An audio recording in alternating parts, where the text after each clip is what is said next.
Welcome back, folks. Another day, another podcast. Said it a bunch of times. You should already know what time it is by now. Today, we got a special guest. You know, every time I come out with the Heir merch, we're doing something special, something legendary for the hood. We have a Heir legend, a future world champion, one of our first time ever having a MMA. I got to ask you this. Mixed martial artist or MMA fighter? What do you prefer? I mean, you could say either or. You know, MMA is just a little shorter for mixed martial arts. But yeah, I mean, same thing, you know, tomato. I love it. Tomato. Christian Kraken out here smacking, giving subscriptions for submissions out here, doing his thing. Thank you so much. Kraken Ynastrilla. Yeah.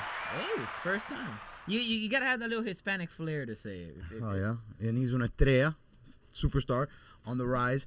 Man, I have so much to get into, bro. I did my research. One of my best friends in life, AJ's been telling me so much about you. He's told me his first time getting to commentating was through you. Nah, so, AJ's the man, bro. Shout out to AJ, my dog. Big AJ eats in the crib, in the house. Okay. And, bro, I like to start with the important questions because the people, the fans, I want to get this on point here. What goes through your mind when fighting someone with one leg? Bro, that was probably one of the craziest fights of my life because at that point in my career, like, I was having a hard time getting fights, right? Like, it was just, I'd have opponents fall out left and right. And then I had like 3 different opponents for that one, right? And then, bro, it's like 7 days before the fight, and they told me, you want to fight this guy. His name is Matt Betzold, right? And seasoned veteran who's fought people like Brandon Moreno, Bruno Silva, right? Yeah. Jesus Christ. Wow. Bro, and like, when I looked up his fight, Brandon Moreno, I thought he was going to get smacked. Bro, he was beating the shit out of Brandon Moreno around 2. So it was like, it was one of those fights where, like, I beat him, I get no credit. I lose to him, I'm just going to get, like, obviously made fun of because, you know. Kind of like Jake Paul and Mike Tyson. But that's crazy. And what's crazy is I'm doing my research. You have a bunch of fights out. The first 4 fights I see, you win. It's like the guy barely puts any resistance on you. He's the 5th fight I watch, and he's the first person that it's a pretty competitive fight. Yeah. So I want to get into the mindset about that because the first round you guys go straight to like the grappling and takedowns. Is this an honorability thing where like you don't want to just because like what's going on? Like I feel like I'm not a fighter. I'm not educated. So this is why I love to have this conversation with you. I think like the natural thing to do is this guy's one-legged. He's literally he can't stand. So like you're going to rush him like Michael Chandler-esque. The first round, it's a tremendo grappling event between you and him. Yeah. So what's your mindset with that? So there's a couple factors going into that fight that like just to like, I didn't fight in my weight class. So he took the fight on super short notice. We fought at 135. I was getting ready for 125 the entire time. So I went up to 135 pounds. He missed weight. He came in at 139 pounds. And this is with one leg. So, like, this dude was massive, bro. Like, I'm talking about on fight day, he was about 150-something pounds. Imagine with a leg. Exactly. He'd be like fucking 200, bro. So, like, we get into the fight, and, like, again, like, I can't kick him in the head. He's considered a downed opponent at all times. So that factors into the rules. Yeah. Oh. Yeah. So like, you see. Yeah. So I'm wondering if that's influencing the rules. Yeah. So there's like, certain things you can't just necessarily do. So you can't necessarily do the Michael Chandler. So there's no kick. There's no knee. So like, because he's obviously already down. Like punching down, there's only so much force I'm gonna generate doing that because I'm getting completely out of position because he was pretty low. So it essentially just turned into a wrestling and grappling match, and I knew that going in. What I didn't expect is how damn strong he was. So like. Because he has to compensate. He has to overcompensate because he doesn't have the leg, right? Bro, so like everyone's telling me like, you know, don't underestimate him. If you're shout out Matt. What's his last name? Betzold. Matt Betzold. Yeah. Shout out Matt Betzold, man. Bro, incredible. So like, I'm telling myself before the fight, I'm not gonna bro, I see him and I can't help but underestimate him. It's just It's so, natural. Like, you're obviously gonna think there is a disadvantage. But here's the thing, and the commentators on the fight do point it out. You're not training. How do you train for somebody one-legged? Even if you have your training partners on one leg, it's not the same because they're not as strong as that guy. They're not overcompensating. They're not used to constantly moving on one leg. So did you actually have your training partners do like one-legged things like that? No, not really. You didn't even know it was gonna be him till 7 days before. It was like a couple days before I found out it was him. The Rhino's in the house. Hey. Left his bottle from previous episode. My bad. So, bro, like that fight, I had to really dig deep because, like, bro, whatever, he takes me down, and I'm, like, trying to go for an arm bar, bro, and he elbows me in the eye, and the first elbow he hits me, he swells my eye shut. That was, I think, one of the few clean shots he got, but it swelled my eye. Like, this whole side of my face went numb. Like, that's how hard he elbowed me. Wow. And then, like, after that, it was like, bro, I knew I was in a dog fight. And then, like, after that, with my coaches, we were able to make some good adjustments in between rounds. Yeah, and then I felt like round 2 and 3, I was just able to super take different control. fight. Super different fight. Yeah. Nah, man, like that is still to this day in like my 15 professional fights and my 7 amateur fights. That is the strongest dude I've ever dealt with. Like really, like pound for pound, like just his grip strength and how hard he grabs. No, it's ridiculous. Like the dude is strong. Incredible. My best friend Mars is in the house. I had seen the fight in the morning, and he came over, and I was like, man, this guy fought against this one-legged person. He was like, there's no way. He was doubting. He was like, bro, the second round, he starts throwing blows. They have exchanging strikes. And it was incredible, man. Bro, like, for me, too, it was one of those fights where I just went, because I remember talking with my manager, and he was like, you sure you want to do this fight? And I was like, is there any other fight on the horizon? I would have taken any other fight. And just like, there's no other fight on the horizon. I'm like, bro, I need to stay active. Because at the end of it, at that point, COVID had slowed my career down. After COVID, my career was slowing. And, like, I want to get fights in. So, if it had to be him, it was so be it, you know. Like I was ready to fight my mom at that point, you know. Oh my God, shout out mom. Shout out mom, who prays for you before every fight too. That's really cool. She prays, but she hates it. But it is what it is, you know. Yeah, just the fact that, you know, she'll still pray for you because you're her baby. Yeah, you know, man. that's I'm an only child too, so I get it, you know. Real. Yeah. And your parents still together? Yeah, man. Yeah. Dope. Damn, how does dad feel about fighting? Oh, he loves it. He goes to all my fights. Nice. Yeah. Okay, so that's a cool dynamic. There's really a compensation that it That's goes really for. cool, man. Shout out to them. And so no siblings. Or how about cousins? I have cousins, yeah. Some of like my girl cousins I'm more closer to, but like, yeah, not really too many cousins, because a lot of my family lives up in Maryland, like on my dad's side. So okay, we just talk through social media and stuff. And where does the any influence from like I guess family in general with fighting? The only person is my uncle on my dad's side. He's a black belt in Taekwondo, and he actually competed on the same circuit as Chuck Norris. He would do a lot of the same tournaments and stuff. And when I was like a little kid, and we'd go to Maryland like once or twice a year, and he'd always like take me downstairs and have me hit in the bag and stuff. And then we'd always watch like the boxing pay-per-views. I was a huge fan of like Marco Antonio Barrera growing up, Eric Morales, Manny Pacquiao when he was in that same weight class. So like I grew up a lot around boxing, watching like a lot of the lighter weights fighting and stuff like that. And for those unaware listening, you Taekwondo turned martial artist. So Taekwondo is the first combat discipline you ever had in your life? Yeah, man. I started Taekwondo when I was about 12 or 13 years old, and I did that until I was 16. And when do you become a black belt within that time frame? Bro, it took me like 4 years to get my black belt in Taekwondo, and that was. And I would say, man, like some of the biggest aspects that I brought over from Taekwondo to MMA is like my flexibility, because I have extreme flexibility that I've brought, and certain kicks I've like took out of my style because they're like very like high risk moves, and I'm, at least the way that I fight, I like to put moves that are like don't put me at high risk. So like if I'm taking a risk, it's very calculated. Calculated. But a lot of the moves in Taekwondo are very like high risk, high reward though, because if you land a lot of those kicks, you're gonna put someone out. But if you don't, you know.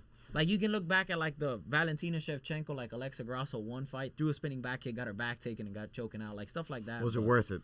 Yeah, exactly. When there's a lot of ways you could get that same damage and result. A lot of safer ways. Exactly. Incredible. Okay, and then so... Oh, geez, sorry. My dad's off camera telling me to get right off the camera. It's just gotta stay right in the middle, bro. Yeah, it's tough. All right, this is the lava. Okay, and then so... Now, you have this fight coming up, and...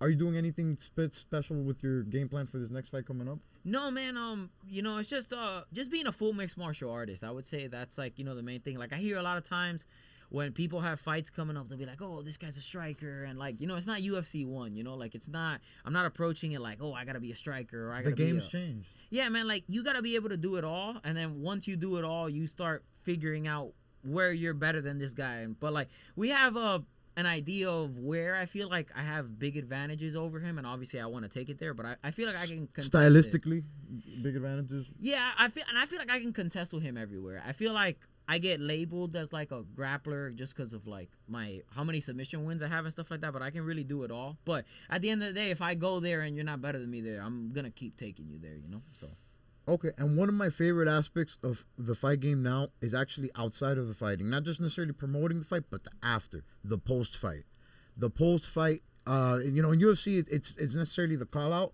and so and the plan, the path the fighter wants moving forward.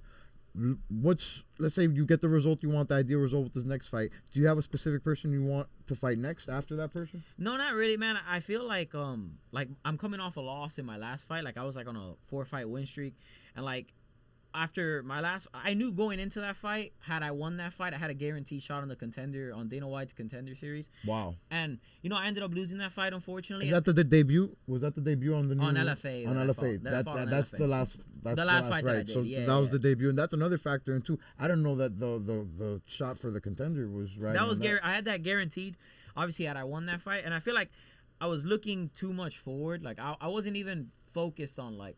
I was and I wasn't. Like, I was kind of thinking of what's next already. And I feel like now I've just been really focused on the guy that I'm fighting now. Granted, I just got this opponent like a week ago, but I've just really been honed in on what I have next. But, man, with the amount of fights that I have, bro, a small win streak gets me into a big show, bro. Like, I'm not like a little 5 or 6 pro fight veteran. Like, I have 15 fights. Like, I know I chained together 2 or 3 fights in a row. A lot of good things will happen in my career. So, but step 1 starts November 8th. So that's, the main objective that I have right now. I love how you say that it's about stringing the win streaks together, and that could just change everything. Man. It's very different in the sense of other sports where you have to put in the time in collegiate sports. Like for somebody who wants to make it NFL or NBA, you can't just I don't think anybody's made it off the streets in years, and it's like with this is you could literally just make it off the streets, put in the work, put in the time, and you get some wins and against quality opponents too. That's the thing. Yeah. Crazy. Okay.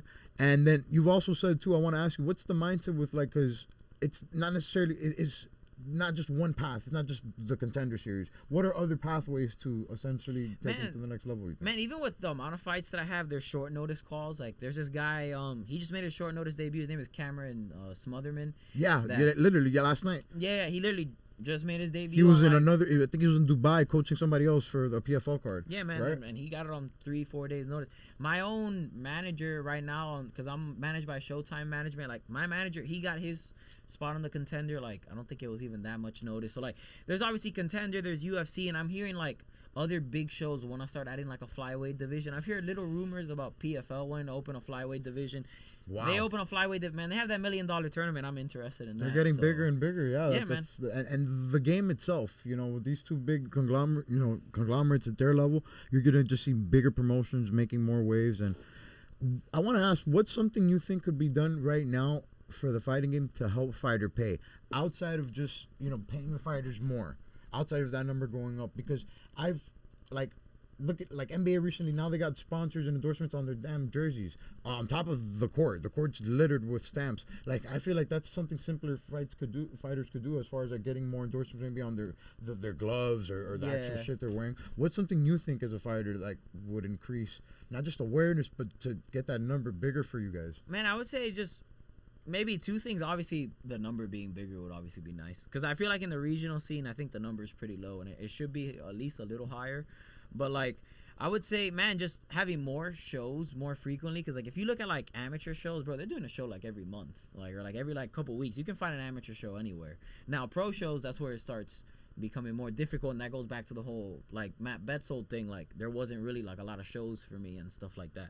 But like other than that, I would say I remember my second pro fight, I fought on a show called Cam Soda, and they had like sponsors where they were sponsoring the show, but they were telling the fighter, like, if you put this on your shorts, we'll give you an extra $300, $500. Like, I feel like, right. I would feel like if the sponsors that are sponsoring the show would also help out the fighters, because at the end of the day, they're sponsoring the show, but they wouldn't have the show without us. So I feel like if, like, maybe I put my logo on my shirt or my shorts and they give us like an extra couple hundred, like that goes a long way. If you get 2 or 3 of those, like, and it adds up. If multiple companies are doing that, it doesn't have to be 500 per company, like you said, 100, 200, but you get 4 or 5 companies to do that. That changes a whole fighter's pay scale. I would say that would be probably one of the biggest things.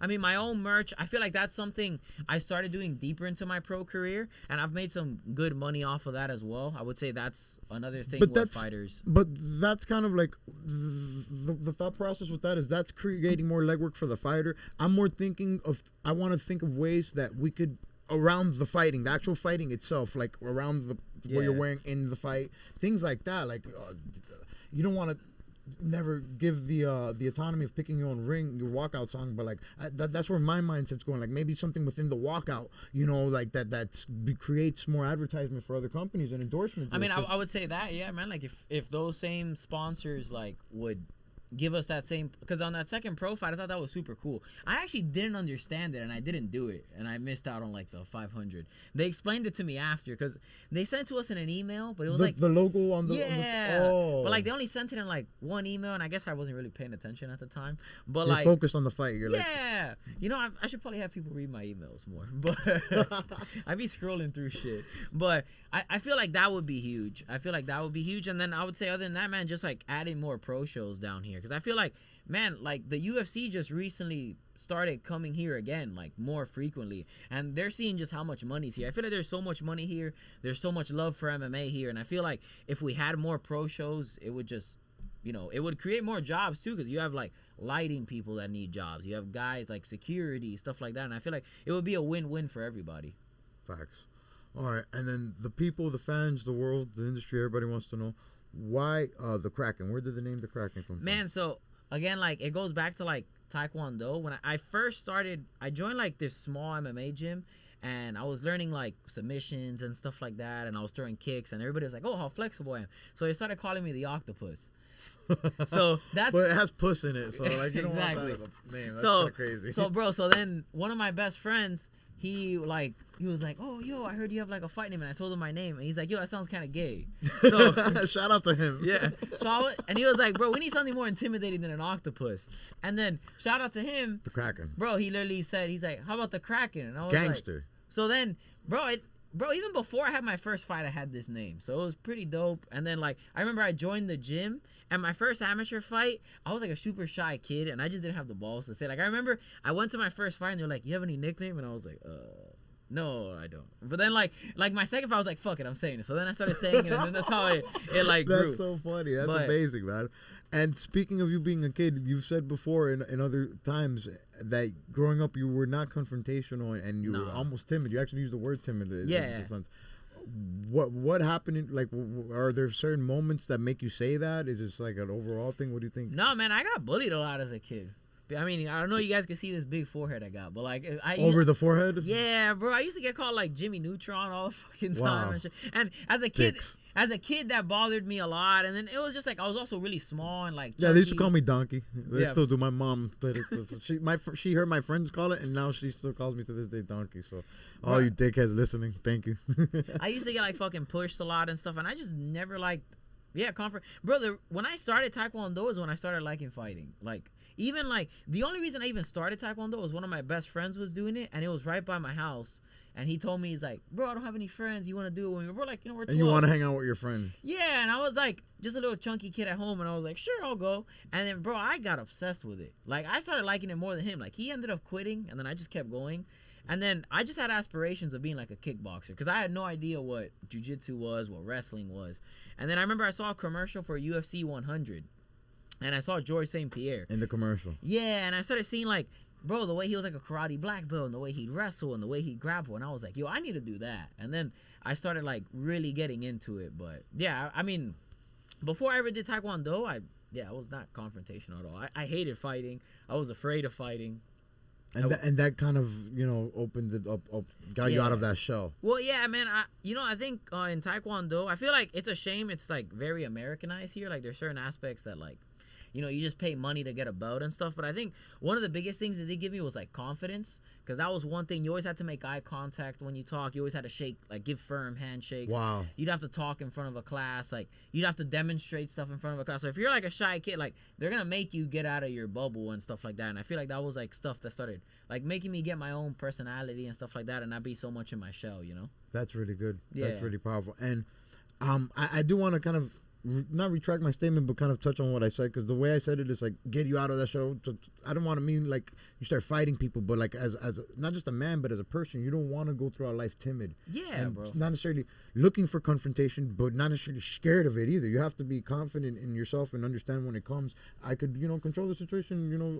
Diffuse anything that happens. Well, I mean, I feel like a big factor of that too was not just Taekwondo, it was also the middle school I went to. I went to Palm Springs Middle School, bro. That was a bad school when I went, bro. Why was it bad? What happened that was bad? Bro, there was fights there every single day, bro. Like fights, bro, all the time. I'm talking about like you'd be walking in the hallway and people were fighting. And it'd be another class people were fighting. Like it was just always a fight. And then like 6th grade year, I wasn't doing Taekwondo. I started doing Taekwondo when I was in 7th grade. And then, bro, I would get bullied and like I wouldn't know how to diffuse the situation because like teachers wouldn't do anything. Like teachers would act like, your own. Bro, teachers would act like they didn't see it. It was like the craziest. Especially public school. Bro, it blew my mind. And I remember one day in like 7th grade, some kid was like pulling on my jacket. And I had had enough because like, he would bother me every time we were in the class. And bro, I just turned around and punched him. I don't know, like I guess I just had enough. And like, bro, after that, he just left me alone. And then I started realizing, like, damn. I'm like, if I hit these people, they won't bother me again. And then like, I just gotta defend myself. I was like, holy shit. And then, but yeah, then after that, I just really started like the combination of Taekwondo and I would say like having to defend myself. Because, bro, Palm Springs Middle School at the time, I don't know how it is now, but at that time, it was really, really, bro, we were on the news like 2 times. We had like a week. What were we on the news for? From fights? Bro, some kid like brought a knife to, he was like 13, brought a knife trying to stab another kid. Damn. Like, yeah, bro, no, it was. That's tough. No, it was a tough school, for sure. And then, so throughout your career, you've talked about the stretch where you, through COVID, you weren't getting fights and that being a hard stretch. Yeah, man.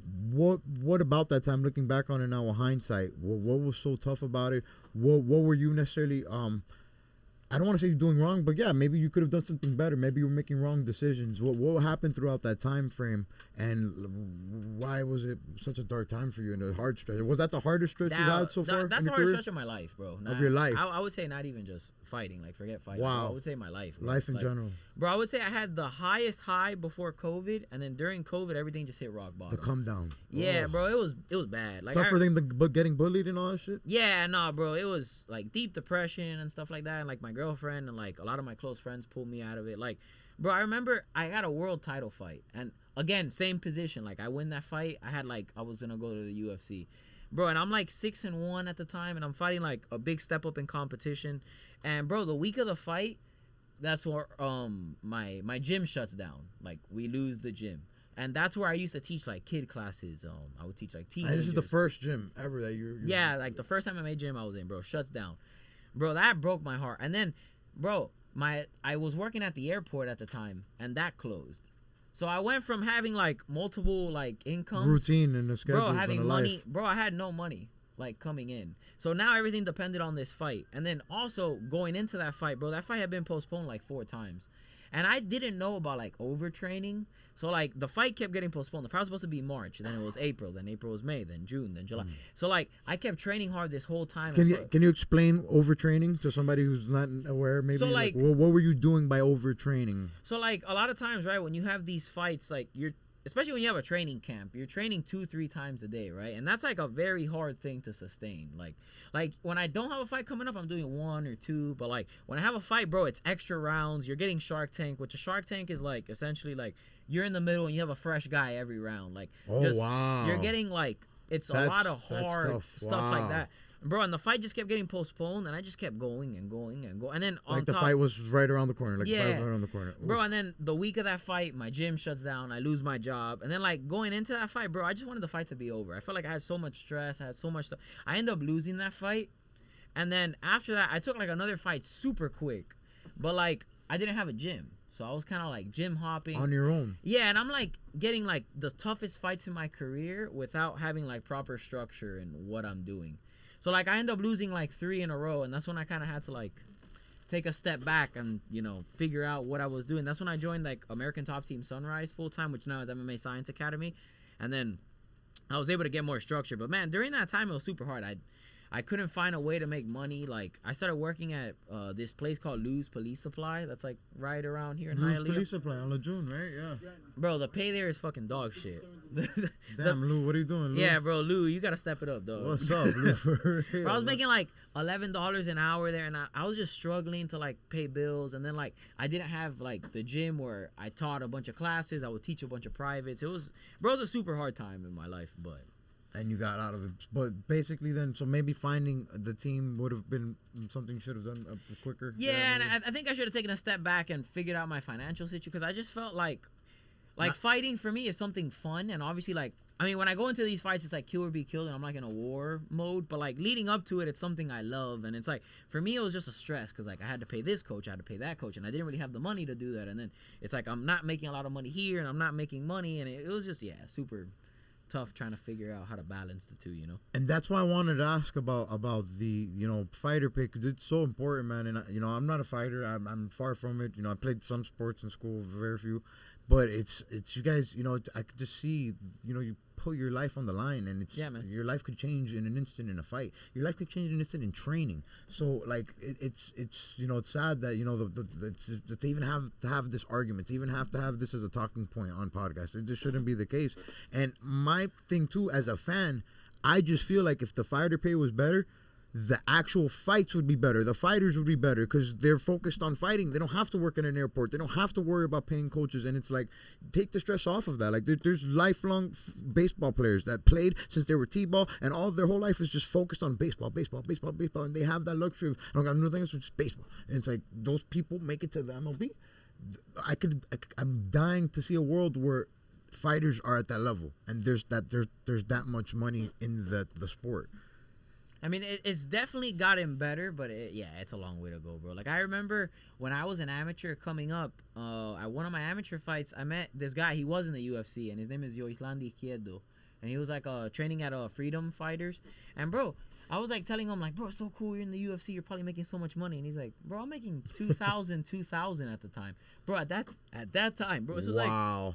This is, like, 2015, 2016.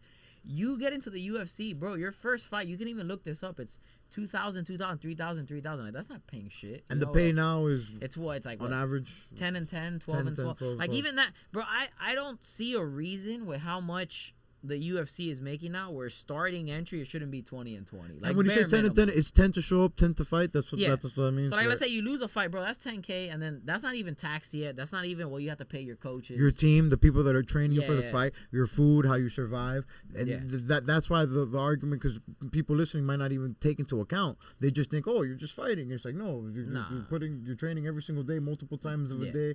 You're paying coaches, and then on top of that, you're expected, to have some type of a life and a job. Like, it's crazy. Like, it's like, my opinion, I mean, obviously I'm not like no financial expert or anything. I definitely do think like bare minimum like 20 and 20, bro, that should just be a thing. Like, if you make it to the major leagues in any other sport, like, man, you even like forget that, like, if you're in AAA in baseball, you're still making like some kind of decent money. Like, if you're playing like in the football, like in the dome leagues and stuff like that, like those guys are still making. There's money coming in, yeah. Yeah, or even like basketball overseas, they're still making money, or like it makes sense, and like you make it to the UFC and it's still not something guaranteed, So I would say it's getting better, but I would say it still has work. But I would say, man, MMA is a relatively new sport. It started in the 90s. It's so new, very new, very true. I think it's come a long way, but I think it'll just come with time, honestly, And then educate me with the timeline, Christian. So the stretch, that hard stretch through COVID, you had fights before. How many fights have you had before that 3-fight lose streak? So you were like 8 fights? I had 7 fights before that stretch. Okay, 7 fights. Your debut, though. My pro debut. Your pro debut was a loss, right? But no, my pro debut was a win. No. So you had said this story where you had took an L. I think it was outside of the streak. But you had prepared for a wrong type of shit, and I think you were 19 years old. We're probably 19. Well, that was definitely probably an amateur fight. It must have been an amateur. Yeah, because I turned professional at 21. Okay, so this is before then. Yeah, man. Well, like my first amateur fight ever, I lost. Like, first ever. I had just turned 18. That one then. Bro, I wasn't even training MMA gym. I was like... And you liked it. I heard you talk about it, and you said it made you feel alive, the loss. Like, you wanted it, like, it invigorated you. Bro, Other people would feel disenfranchised, disheartened, like, damn, this is not for me, I gotta quit. Yeah. No, that was the coolest shit ever. But wow. But, like, bro, I was I just turned 18. I wasn't even training at MMA gym. I was training in a boxing gym, and I was doing jiu-jitsu like twice a week from a friend that was a purple belt. So I had no structure as far as like MMA. And bro, I was the one getting my own fight. And I remember they called me about fighting this guy that was like 39 years old, 3-0, and he was like the owner of a gym. Terrible idea, but 18-year-old me was like, fuck it, let's go. So bro, I take this fight, and bro, the day of the fight, bro, my coach like shows up like right before the fight. So like I'm like there on my own, like fucking freaking the fuck. Cause bro, people that don't fight, you don't even understand like the nerves on fight day, like, or like when you're in the actual fucking arena, like bro, those nerves are something that like make you or break you, and you have to learn how to deal with it. And you can fight 100 times, those nerves never leave. Like those are probably some of the most intense nerves you ever have in your life. And I think that's why a lot of fighters have a hard time like retiring, bro. The high you feel like right before you walk out and you hear all these people screaming, and like it is one of the craziest things you ever do in your life. Like I feel like everybody, you should at least fight one amateur fight, just so you can like feel like, even if you don't want to be a fighter, like bro, fight one amateur fight, bro, and the fucking energy that you feel out of that is the most like, bro, I don't even know what else comes close to that. Like, I don't have anything that comes close to that. I think we found the opening of the episode. We got to get you a fight now. Oh, wow. I got to trade. Yeah, bro, I'm not going to lie, dude. I hit the bag for the first time in years the other day, just at the gym, bro. Yeah. And with terrible gloves, didn't wrap my hands, anything. Just on some cardio shit. The Everlast Dicks gloves? Yeah, bro. Terrible Walmart type of gloves my boy RJ had, bro. Or his episode here. Bro, and I just did this thing. I put my timer for a minute, and I just did like 6 rounds, bro. And like by the 4th, 5th round, I started incorporating kicks. What a stress reliever, bro. And I go to the gym, I hit the treadmill, I do the weights, but man, it's just it's crazy, man. No, it's intense. I just lost like mad parlays, so I was so upset. Well, what was your parlay on? What sport? MMA or everything? Yeah, it was a Saturday, so I was really upset. So you can imagine everything went wrong. I just get greedy, bro, because I know shit's gonna happen, and then I just maybe it happens on this round, and it's like it just And the problem with loving sports is that you think you know it all. I watch baseball, I watch football, I think I know it all. Like, yeah, for sure, they're all gonna hit. Never hits. But so you Jay-Z says this. I make music, and Jay-Z says this thing that it really changed the way I look at music. He said, treat every song on an album like a single. You, in a different parallel, you say you've treated every fight before becoming pro like a pro fight. Yeah. That's when you said that it reminded me of what Hov said, Jay-Z. And what does that mean? What exactly? And this is after the first fight. Did that come from after that first fight that you didn't necessarily prepare for? No, that shit opened my eyes. Like it was like I think a lot of people would have been like disappointed. Like obviously I was disappointed, right? Like obviously I lost, but like for me it was like, yo, if I'm gonna do this, I need to do this shit right. Like I can't be dicking around and like going to a boxing gym and then like doing jiu-jitsu on the side. So like I remember I looked up like the closest MMA gym near me, and I funny enough I see a commercial of like Mike Rio. He's like a UFC veteran that he was becoming the MMA coach at ATT Miramar, which is like the closest American top team to me. And then at that time I got my first part-time job. I started working at Winn-Dixie, which is like right next to my house, the one in front of Westland Mall. Shout out Winn-Dixie. Shout out Winn-Dixie. Don't exist no more too much here. Oh, really? Damn. For real? That's completely out of there? Bro, it's Fresco now. Oh, they're all Frescos, 100%. Well, I mean, there's Winn-Dixies, but you gotta go like more up north and shit. North. Yeah. But like, yeah. But like, bro, I started working there, bro. I joined ATT Miramar, and then like I started getting like structure in my training. But like, bro, like I feel like even like I guess I can advise even for like a lot of other amateurs, bro. Like I see amateurs talking about pro. Like you shouldn't even be thinking about that, bro. Like you need to be every amateur fight, bro. That should be the biggest fight of your life, because you're still risking your life, bro. Like I don't care if you have shin guards on, it's 3-minute rounds. Like, bro, like shit can go wrong, you know. So like, and that was what I realized in the first fight, because I was at this level and I was fighting a guy at this level, and like obviously I got beat up in the fight, and bro, it's like you see how real that shit is. It's not like all just fucking the lights and stuff. Like, bro, that shit. It's not a video game. You don't respawn. Bro. That shit gets real. Bro, when they fucking put the little pin on that cage door and you can't open that shit, you know, it gets real, bro. But that's when I started treating every amateur fight like that, bro. And big shout out to like Combat Night, the show that I fought on, bro. I would fight at Passions nightclub, bro, and like how packed that place would get. Bro, and the amount of people screaming, bro, that it was crazy. Like, I watch amateur shows now, and I still haven't seen an amateur show that brought the energy that Passions Night, because it was 2 floors, bro, and both floors would be packed out. Did you ever party at Passions nightclub or just fight?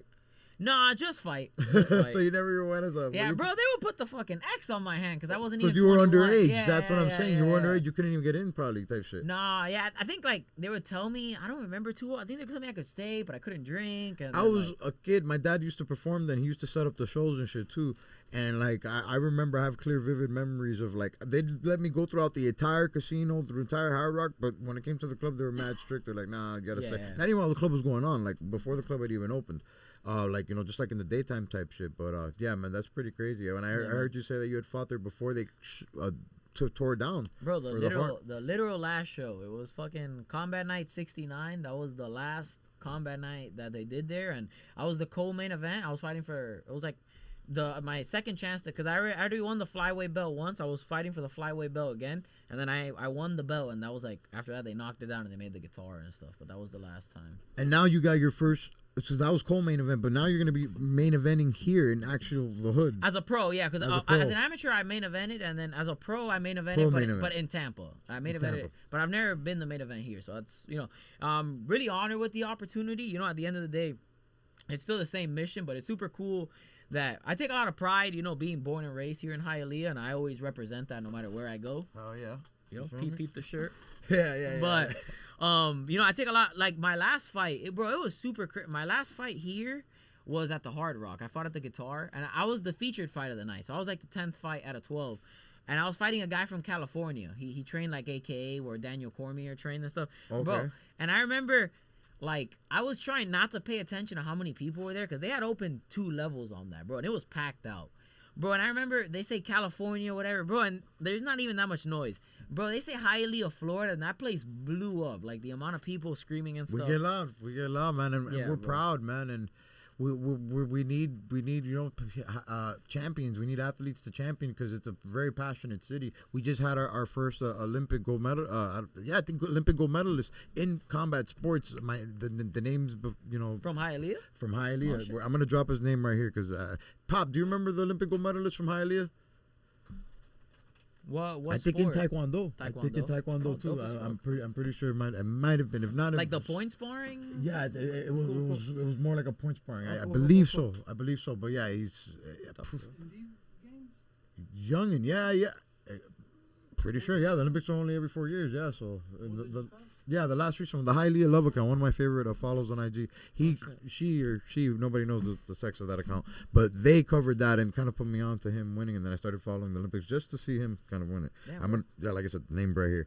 Okay, and then coming into the game, into fighting, GSP, one of the first people that inspired you. Yeah. He's out of the game. Who are some people now in the game that you're looking to, like that like you like what they're doing, you like how they kind of approach the game? Well, I mean, I have a lot of fighters that I like, but as far as like fighters that I want to like mimic and stuff that emulate, they do, yeah, I like Corey Sandhagen a lot. That was crazy because when I was thinking of the question, that's who I thought of. I was thinking of all the fights you've had. It's very that guy is so well rounded and he's so like he's so methodical the way he goes into fights, and I really like.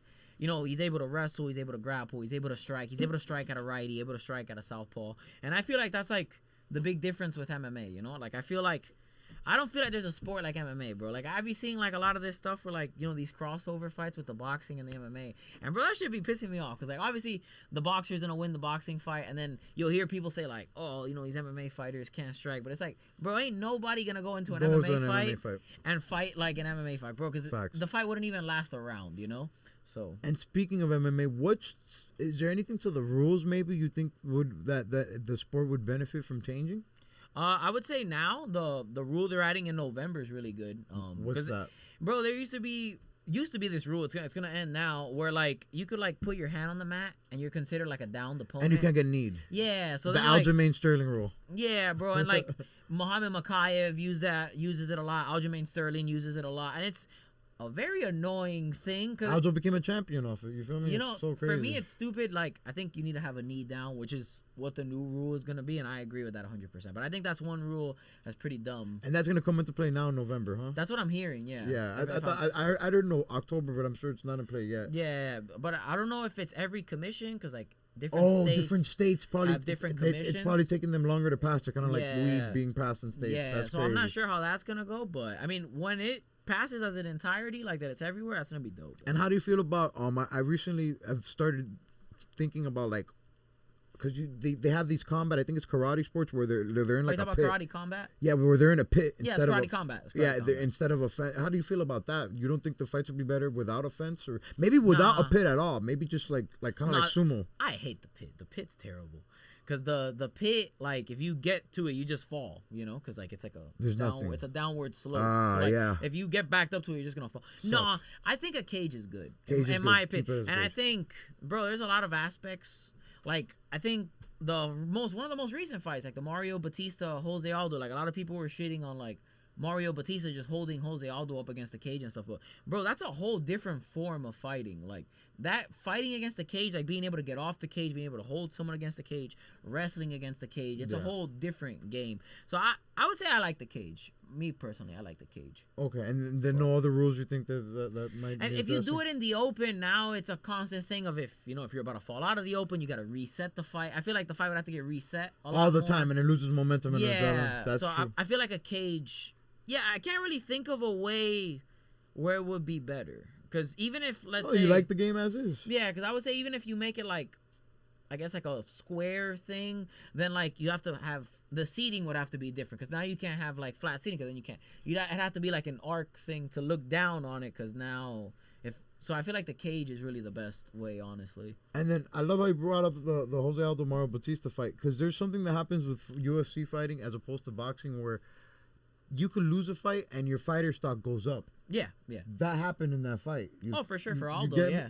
And what do you think happens psychologically? Why do you think that is with fights in general? Like even Michael Chandler, I mentioned him earlier, and he's one of my most entertaining fighters to watch. Straight losses in the UFC, but every fight it's a war, and it's not necessarily just about the record. I think that goes hand in hand with MMA being a new sport and people not understanding. Like I feel like there's a lot of people that watch, but there's not a lot of people that understand.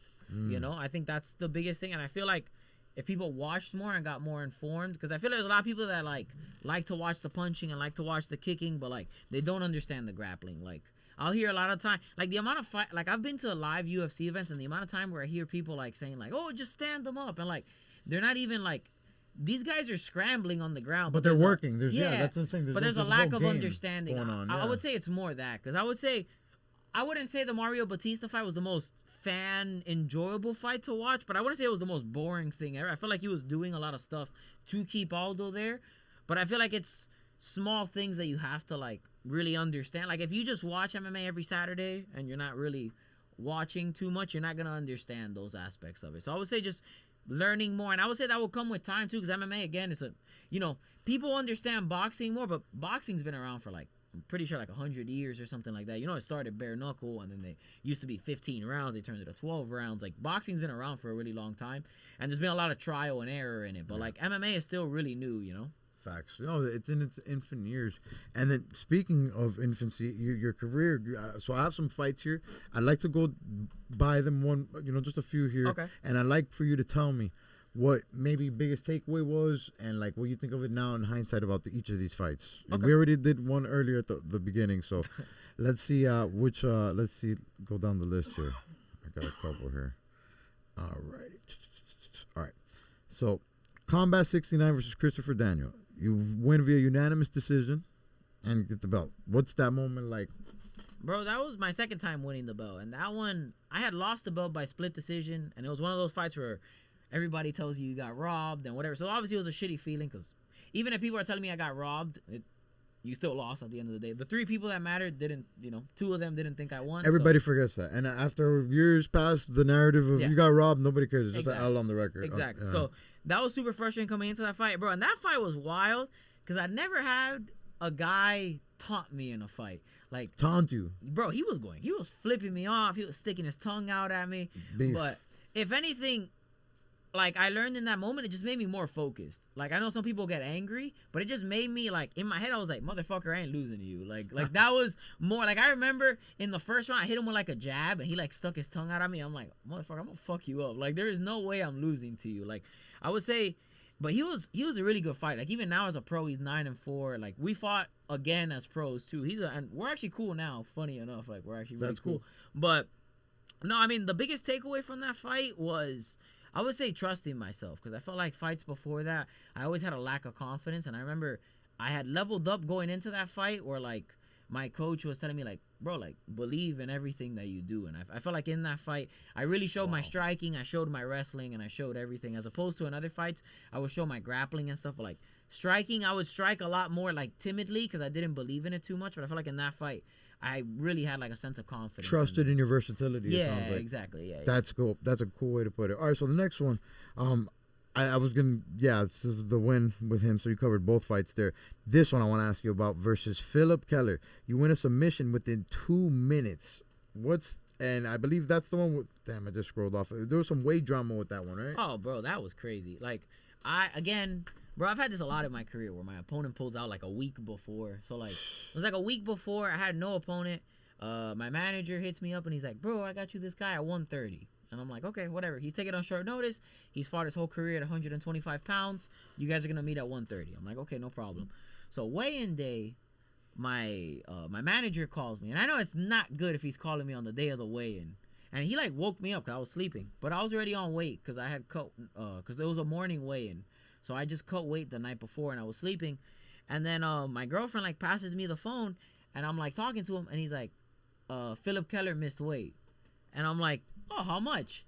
Bro, 137 pounds. He was 7 pounds. Bro, he's the first one on the scale, like not even sweating. So like, cause my manager was there, so he pretty much saw like, guy didn't even try. So whatever, we show up to the weigh-in, and I make weight. And I was 129. And I want to point that out because some people listening might not understand what you mean by he didn't even try. He deliberately tried to come into the fight heavier than you, stronger than you, to then implement that into the game plan, to then outpower you and outmuscle you and outstrength you in positions throughout the fight. Yeah, man. Like I came into that way with my cheeks drawn in, bro. This guy had like a full face and like he had like a full ass. Like, he had a belly, and I like, bro, like, you weren't trying to cut weight. Like, you weren't sucked out or anything. And, bro, on the fight day, he was even bigger, you know? Like, guaranteed on fight day, he was about 150. And, like, I probably rehydrated to, like, 138, 140, you know? Wow. So, like, yeah, definitely a lot bigger. And then going into the fight, I really wanted to take that fight, too, because, like, he had been saying before the fight, sarcastically enough, how he was bigger than me and he'd bully me. And then funny enough, you missed weight. So, like, that already had pissed me off because he had been saying I was small. Funny how that works out. Yeah, I've been saying I was small. And then I submit him. And, yeah, I kind of lost my composure a little bit for a second. I kind of got in his face after. But, yeah, that just really pissed me off a little bit how he missed weight. But, I mean, it's what it is, you know? Yeah, and at the end of the day, it's ethics. It's a thing of ethics, man. You guys agree to something, and like, it's one thing to make a mistake, like you said. At least try. At least make the effort. Damn, I came in a little bit over. If it happens, it happens. But to purposely make it a part of your game plan, that's sinister. Like, that's wild. Bro, that guy's in jail for life now. He's a crazy motherfucker. Yeah, actually, that's the same guy. AJ told me before that. Wow. Bro. What we have to say now it's on air. Well, so fuck him, right? Shit. Bro, I get tagged in a bunch of, like, it was a random day. I start getting tagged in a bunch of news articles. And I'm like, why am I getting tagged in news? I haven't done anything. Like, and they're like, pro MMA fighter Philip Keller like shoots his girlfriend in the head. And bro, the pictures they're using of him fighting is from me fighting him. Oh my god. So no bro, way. and then I think our fight on YouTube, it only had like 600 views, and bro, it bumped up to like over 1,000 in like a night. And all the comments are saying like, oh, I'm glad Ynastrilla fucked him up because he's an asshole. He killed it. Shit, yeah. Bro, but even going into the fight, like, the dude had like, wow, rest in peace. She died. Yeah, he shot her. Damn, that's fucking terrible. Bro, he had like robbed money from his coach like before the fight, and he like changed coaches last minute. I don't really have nice things to say about him. So coming in heavy on the scale was one of the nicest things that guy probably did. That guy sounds like a real piece of work. That's fucking crazy, man. Yeah. All right, next one, but we're gonna move on. Sorry. That's good. Podcast took a dark turn. Loki might start the podcast with that too. Oh, and you didn't necessarily fight this guy, but you sparred with Pantoja, the current champ. Yeah, man. Yeah. What's that like? The Savage, right? Nah, man. He is crazy. Bro. No, the Cannibal. That's what he calls himself, right? The Cannibal. The Cannibal. Yeah. Nah, bro. He's super strong, and bro, on the feet, bro, he's like fucking pitbull, bro. Like, he just comes forward like. And, bro, he has, like, a chin of iron. But then on the ground, bro, his transitions are next level. But he has a really good coach that I got to work with when I trained at Coconut Creek, Parumpa. Man, that guy is next level. Like, bro, this guy got famous because he competed in jiu-jitsu tournaments. And, bro, he's shorter than me, but he's, like, a stocky dude, probably, like, Parumpa? Yeah, Parumpa. That name sounds like he makes beats and something for like Spanish artists. That's like it sounds raw as fuck. Like, I need a beat pack right now. Bro, he's raw as bro. Parumpa on a track, bro. Halle chico, Bro, the man's shorter than me, weighs about 150 something, and in jiu-jitsu tournaments they have this thing called absolute. So there's no vodka. Bro, there's no weight classes. No weight classes. Bro, this man, the first time I ever saw him, bro, he was fighting another black belt, 6 something, like 200 something pounds. And I remember I made a joke. I'm like, bro, this midget's gonna get beat up, bro. And then people are like, you don't know who that guy is, right? And I'm like, no. He's like, oh, watch him, bro. He smashes him. Bro, and it's another black belt. It's not like he's fighting some huge dude that doesn't know what he's doing, bro. Playing around with everybody, bro. He's absolute the same thing that clip that went viral recently, where Mighty Mouse got that big boy. Exactly. Oh, that's exactly. Oh, yeah, that's absolute. Cool. I didn't know that was called absolute. Yeah. So, dude, super dope. But that's dope. That's a legendary clip. We're gonna have to put it here. If it's no way we say it without talking. All right, and then another fight I want to ask you about here. Oh, this one. Okay. The world class fight versus Matt. So that's the one we opened up with, and then after the Jonathan Sepulveda fight. Yeah, you know that fight. I take a lot of pride in because that fight I would say I had to beat 2 people. I had to beat Sepulveda and I had to beat like the dark thoughts in my head because after I lost the 3 fights in a row in Titan FC. After that, I wasn't fighting in Titan FC. I fought in World Class Fight League twice. I win 2 fights there, and I come back to Titan FC. Bro, and it was such a weird thing because when I went back, bro, I felt like all the flashbacks of the fights that I lost were there. So, like, bro, the day of the fight, I never felt that in my life. Like, I couldn't sit still. Like, my girlfriend was like, you okay? Like, I was just pacing around, and I just had, like, a million thoughts. Like, I was like, yo, what if this guy knocks me out? Bro, and mind you, this guy's #1 ranked in the Caribbean. Bro, at flyweight, huge KO power. Like, there's a couple fights that I saw. Mind you, he was fighting lesser level competition when he did that, but to see a flyweight one punch just... No, he's 10 years older than you, too. Yeah, bro, and he was 9-3, I believe, going into the fight. Yeah. Bro, and he had fought my teammate, Martin Davila, and beat Martin Davila in the first round. Marty comes back in the second and third round, bro. He's a big flyweight, bro. He walks around like 150 something. Like, but going into that fight, I just had a lot of doubt going into that fight, and I felt like I really had to shut the negative voices off in my head. So like that was it. That was the biggest thing, like going into that fight, just trusting myself and like. Is the elevator roll? So the way you set up the finish, it's the elevator roll. The commentator. Well, I didn't finish him. I beat him by decision. Wait, really? Sepulveda, I beat him by decision. Damn. So what's there's a fight then that I'd seen that I guess the fight after I beat Mefi Monteroso, who's from AKA, and I beat him in the 3rd round by a rear naked choke. There's a fight where you pull this move where you did an elevator roll. Where it looked like the commentators say that they almost like they say like, to me it didn't look like you got stuffed, but that was a butterfly sweep. But that was against Sepulveda. That was in the 2nd round. I didn't finish him with that. No. I tried shooting a takedown and like lost my footing at the same time that he sprawled. So you did lose the footing. I fell on my butt, and then I hear my coach Mikey's like, "Yo, don't accept bottom position," and like. Immediately, I just hit the butterfly. The second he mounts you, you switched to it. It looked like almost a trap. Like that was all part of the plan. So that was just good maneuvering out of the position. I wish it was all part of it. It was so smooth. I wish it was part. That's crazy. Yeah. That's crazy. No, it was funny because I heard the commentary and they were like, "Oh, such a smooth, bro." I just felt I really just felt. That's crazy. I just improvised. They got fooled with it too. That's wrong. Yeah. Okay. All right, and then you already covered sparring with the Savage. Is there anybody in the game you'd like to work with? Like already to work with that I haven't worked with? Yeah. Oh, Corey Sandhagen. I mean, I've already talked about him, but yeah, bro, that would be. I feel like I could learn a lot from him. That'd be really cool, and I would like to also train with him. This is just because I think he's one of the dopest people ever. But like, obviously, I would still learn stuff. But just because he's dope as fuck, it'd be Max Holloway. That would be probably one of the coolest things ever. What do you think's happening next week? We're doing this 6 days away from the upcoming fight. Fuck, that's such a hard fight. Cause I have to go with Max just because I think he's been there and done that. Like been under the bright lights. Like Ilya, granted, beat Volkanovski, but I don't think it's the same Volkanovski that fought Max, you know? Because, you know, this is Alex coming off, you know, getting head kick KO'd like 3 months before. He probably shouldn't have even been there. And even... For sure shouldn't have been there. Yeah, and he himself even said that, he fought timidly because he was fighting to not get knocked out. That's not... You're not fighting the same Volk. And I think with Max, he's just able to do a lot of things. And I feel like the reach is gonna play a factor too. And I just think the longer I feel like early on it's gonna be competitive, but I think Max will make adjustments and be able to kind of pull through and win a decision. That's the prediction that I have. Wow. Okay. But it's a tough one, bro, because Ilya does hit like a truck, though. And you know, Max got dropped by Gaethje, but it's like, I just don't... The Max that fought Gaethje, too, because Max usually has been more like where he takes a lot of damage. Bro, that Gaethje fight, he was on his bicycle so well, like not taking damage. He didn't get... Bro, yeah. You reminded me now that he got dropped, and it's like... In the fourth, yeah. Yeah, it's like, that's crazy. But like, to come out of a Gaethje fight with not a lot of damage... There's not a lot of people like, you know, even when Dustin Poirier beat Gaethje, he came out battered, you know? You look at a guy, too, like Eddie Alvarez, he got battered. So, like, man, to do that, it was crazy. Okay, and then, bro, every episode we wrap up with a segment called The Big Three. Big Three, okay. It's, we basically pick the three top things. It could be the worst things, but this has been a super technical conversation. I'd love to see if we can pull this one off where we do 3 top moves in fighting. Top moves. Yeah, and since you're grappling, you know, I want to see if we could get 6 submit. Like, I guess we could do submissions. Okay, so 3 on the ground and 3 on the feet.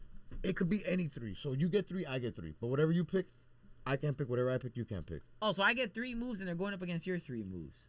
Correct, pretty much, right. That's the dream. Eventually, we're gonna ask the public, you know, who do you think had the best big 3? Who drafted the best? But yeah, it's basically a game we play. But this is such an immersed conversation, and anybody's listening this whole way, you're gonna know what we're talking about.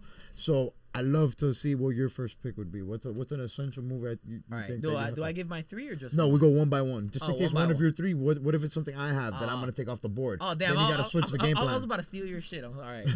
So what's your number 1? My number 1 will have to be the jab. The jab. So you need a solid jab. I think you need a solid jab.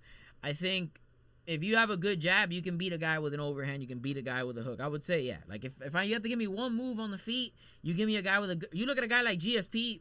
90% of his striking was a jab, and that shit got him super far. So I would go with the jab. Okay. So that would be my number 1.